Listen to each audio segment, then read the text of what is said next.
Good morning. Hey, welcome to part 4 in our series titled Breaking Down Walls. Destroying the walls in our lives and what it takes to get to do that. Looking in the book of Joshua at excuse me. Excuse me. Looking in the book of Joshua at what God told Joshua to do to lead the Israelites in breaking down the walls of Jericho, pulling spiritual principles out of that story and applying them to our life. That's what we're doing this week.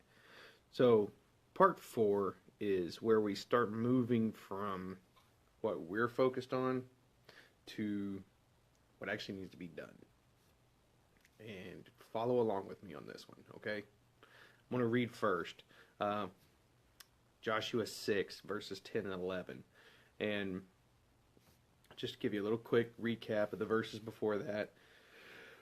Excuse me, good grief. God tells Joshua to take his men and walk around Jericho once a day for 6 days, and on the 7th day to do it 7 times. Not just his men, but also priests with their horns and the Ark of the Covenant. We covered the Ark of the Covenant yesterday. But what we're going to look at today is what Joshua tells them. Okay, so Joshua gives them, this is what the Lord told me to do. And here he follows this up. In verse 10, he says, do not shout.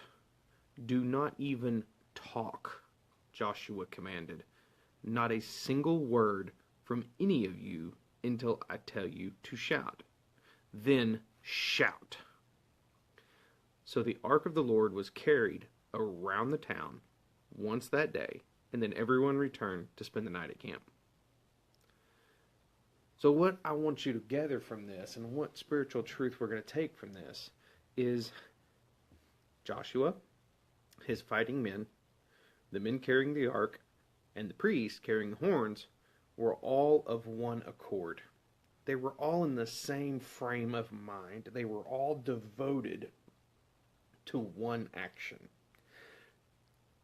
following Joshua's leadership, following what the Lord told them to do.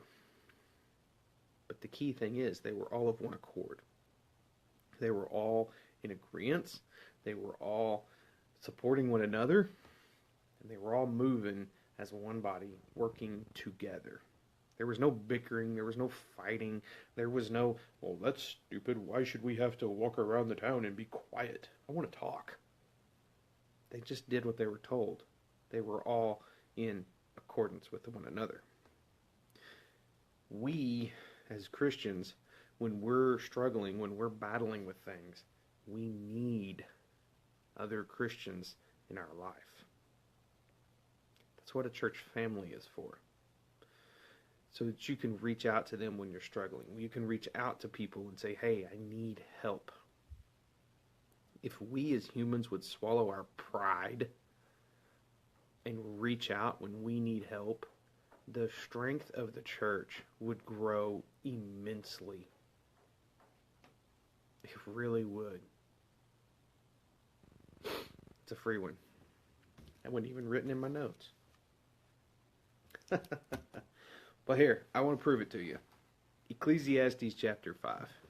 Ecclesiastes chapter 5, verses 9 through 12 says this: 2 people are better than one, for they can help each other succeed. If one person falls, the other can reach out and help them. But someone who falls alone is in real trouble. Likewise, 2 people lying close together can keep each other warm, but how can one be warm alone? A person standing alone can be attacked or defeated, but 2 can stand back to back and conquer. 3 are even better, for a triple braided cord is not easily broken. Now these are verses we've all heard probably, but these are verses we need to apply when we're struggling. When we've got walls built up in our life that we're trying to tear down, we've focused on God, we've heard his unconventional plan, okay, and we've invited him to go with us on this plan. We're taking him along with us. We need to get people in our lives that are on the same accord to help us on this unconventional plan. We need to reach out to people. Hey, I'm struggling. I've got this. I need some help. Why? Because just as it says here, if you fall, you're more vulnerable by yourself. And if you fall, you're probably not going to get back up. But if you've got someone there to support you, if you've got someone there to help you, then they can help you up. It doesn't say you're not going to fall. It says they can help you up when you do. Keep that in mind. However, you also notice that it says 3 are even better. What about 4? What about 5? What about 6? What if you have a whole group of people surrounding you in prayer and support and encouragement? This is better, right? They're there to speak holy guidance into you and get you through whatever you're struggling with and tear down your walls. That's what they're for. And that is what we need to be reaching out. So, my daily drink for you today is this. We need other Christians to pray for us, to encourage us, and to walk alongside us when we're facing obstacles. So reach out to your church family. Reach out to your closest Christian friends.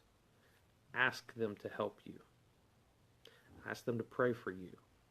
Ask them to check in on you. Call them when you're struggling. That's what the church family, that's what the church of God, the family of God is for. Okay? It doesn't have to be, I go to church first and I have to go talk to someone at church first. No, the church is the family of God. Okay? Christians, fellow Christians. All right? Reach out to them. Use them. I got a couple of guys that I call, I don't even go to church with. I just know they're Christians. I hold them accountable. They hold me accountable. It's all good. But we need them in our lives. It proves it in Ecclesiastes, and we see it in action in Joshua. That way God can be with you to bring those walls down. So, get out there. Reach out to your church family. Tell them when you're struggling. Get their help. Get their encouragement. Get their love. That's my daily drink for today. Y'all be blessed, and I'll see you tomorrow.